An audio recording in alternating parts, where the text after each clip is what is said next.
Fala nação, trazendo mais um vídeo aqui pra vocês no canal Fla News. Vídeo de hoje do corte do programa da linha de passe. Crédito pra ele aí na descrição do vídeo. Antes de começar o vídeo, não esquece de deixar seu like, ativar o sininho das notificações e se inscrever no canal se você não for inscrito.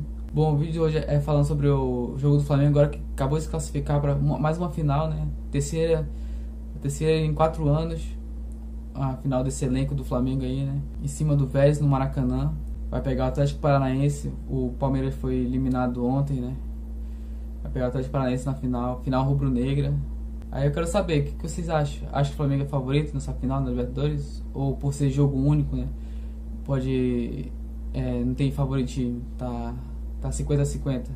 Deixa sua opinião nos comentários aí. Então, chega de enrolação, vamos pro vídeo. Os caras que estavam pendurados, porque justamente a gente não sabia que a postura do Vélez ia ser essa.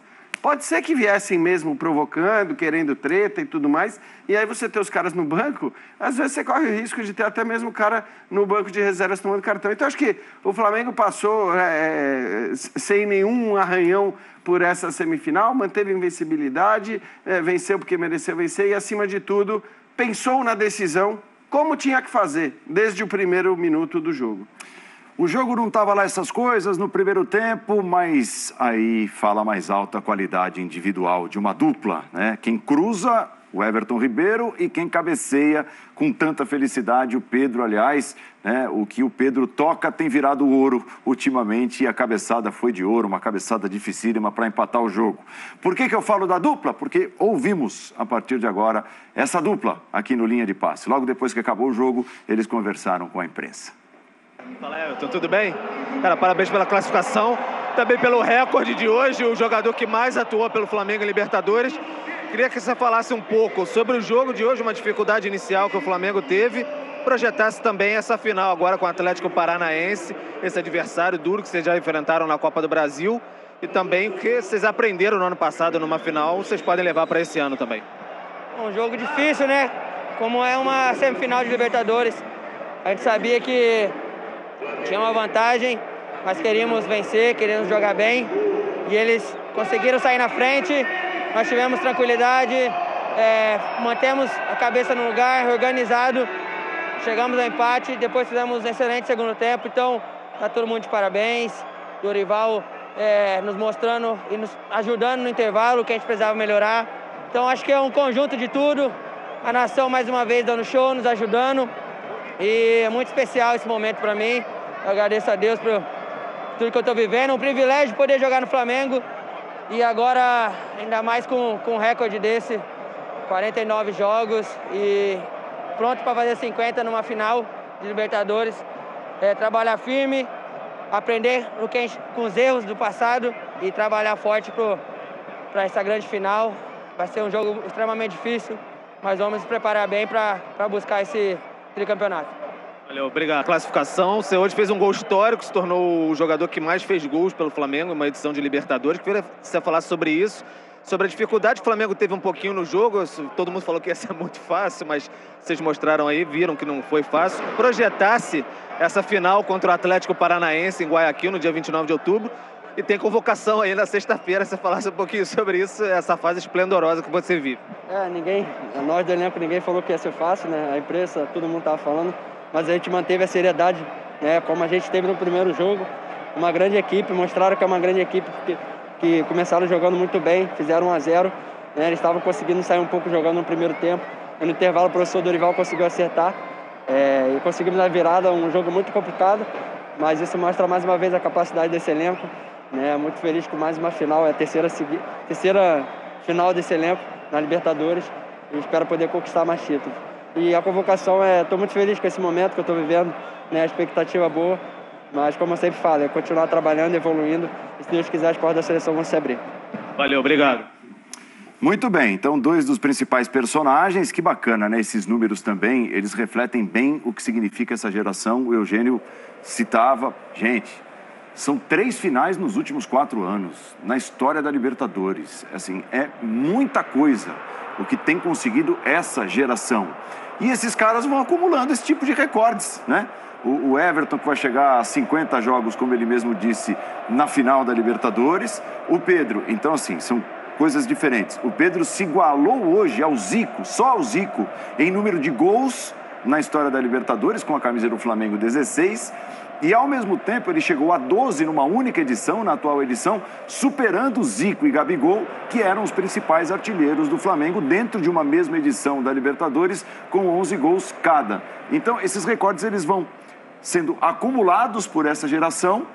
3 decisões nos últimos 4 anos. É uma decisão com toda certeza especial, essa que o Flamengo terá pela frente contra o Atlético Paranaense. Mais uma para conta, mais uma que entra na conta dessa geração, uma geração que fica para a história do clube. O Maracanã, acionando Paulo Calçade, que se junta ao time de comentaristas do Linha de Passe a partir de agora, diretamente lá do palco. Calçade que esteve na transmissão do jogo, com exclusividade aqui na ESPN e no Star Plus, chega também com as primeiras considerações depois da virada do Flamengo e a confirmação da classificação.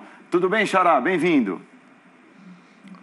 Olá, Paulo. Olá, companheiros. Olá para vocês todos que nos assistem. Bom, havia uma expectativa gigantesca no Rio de Janeiro, no Maracanã, no Brasil todo, de um Flamengo repetindo, que aqui fosse, né, o terceiro e o quarto tempos daquele jogo de Buenos Aires, então mais 3, 4, 5, e não foi essa a realidade, por 2 motivos. Primeiro, pelos desfalques, eu não estou nem considerando os 2 zagueiros aí, sim, a ausência de Thiago Maia e de Gabigol. Thiago Maia, porque mexeu muito no posicionamento do João Gomes, que é um baita jogador. O Zinho observou muito bem isso. Quando ele vai para uma outra função no meio de campo, um pouquinho mais adiantado, ele até rouba uma bola para o gol.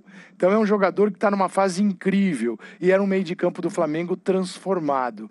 Primeiro, por não ter o Thiago Maia. Então, o que faz o Dorival? O Dorival tenta a manutenção do sistema, do formato, só que com outros jogadores. Então, ele coloca o Cebolinha e o Vidal. Cebolinha para agir como o Gabigol. Não dá. Cebolinha é um jogador ainda que precisa daquele espaço onde ele jogava, do lado esquerdo, 1 contra 1, aquele tapa na bola, uma organização a partir do lado esquerdo. O Cebolinha estava circulando pelo ataque, como faz o Gabigol. Só que o Gabigol potencializa o jogo de todos os outros. Melhora o jogo do Pedro, melhora o jogo do Arrascaeta, se entende com o Everton Ribeiro. O jogo até do Everton Ribeiro estava um pouquinho para baixo hoje. Talvez em função disso também. E de uma preocupação de um meio de campo que não estava marcando bem. O que faz o Flamengo no primeiro tempo? O Dorival sobe para tentar interferir na saída. Uma medida legal. Não é o Flamengo no fundo do campo. É tentando barrar o Vélez na construção, na origem da construção. Só que isso não acontece. Não acontece com o Cebolinha, com a Arrascaeta e com o Pedro. O que faz o Vélez sair tranquilamente para o meio de campo. E aí o Vélez, ele se vale de uma vantagem que ele não teve no primeiro jogo, com o meio de campo com o terceiro jogador. Era isso que deveria ter feito o Alexander Medina. A gente em Buenos Aires falou a semana toda, será que ele vem com o terceiro? Será que ele vem? Porque era óbvio.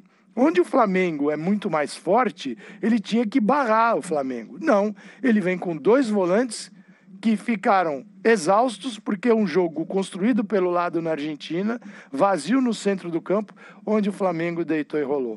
Hoje ele vem com o Florentin, um terceiro jogador, Garajaldi, e o Cáceres. E aí ele tem marcação para Arrascaeta, ele tem marcação para Vidal, ele tem marcação para Everton Ribeiro. Foi um primeiro tempo um pouquinho mais difícil, mas pelos comportamentos do Flamengo também. Não achei o comportamento o melhor, não esperava um comportamento de um time mais agressivo, encurtando espaço, tentando recuperar a bola. Nem sempre você viu o time retornando como deveria, ficavam lá os 3 da frente e aí atrás ficava pesado. E no segundo tempo melhorou, porque diminuiu a ação do Vélez. Paulo, e quando o Vélez fala, agora vamos pra frente, vai. Entra Walter Boa, entra Osório, Julião Fernandes, tira o Florentin, aí não acontece mais nada. Ali morreu o Vélez, porque o que o time conseguiu fazer de bom era quando tinha um terceiro no meio de campo. Deveria ter jogado assim na Argentina. Foi encarar o Flamengo, levou 4 e aí não aguentou no Maracanã. Mas a expectativa foi lá no alto. E a virada, eu acho que a virada recompensa o torcedor que veio ao Maraca. O gol do Pedro, quase de costas, né? Não, é um absurdo, né? Que fase!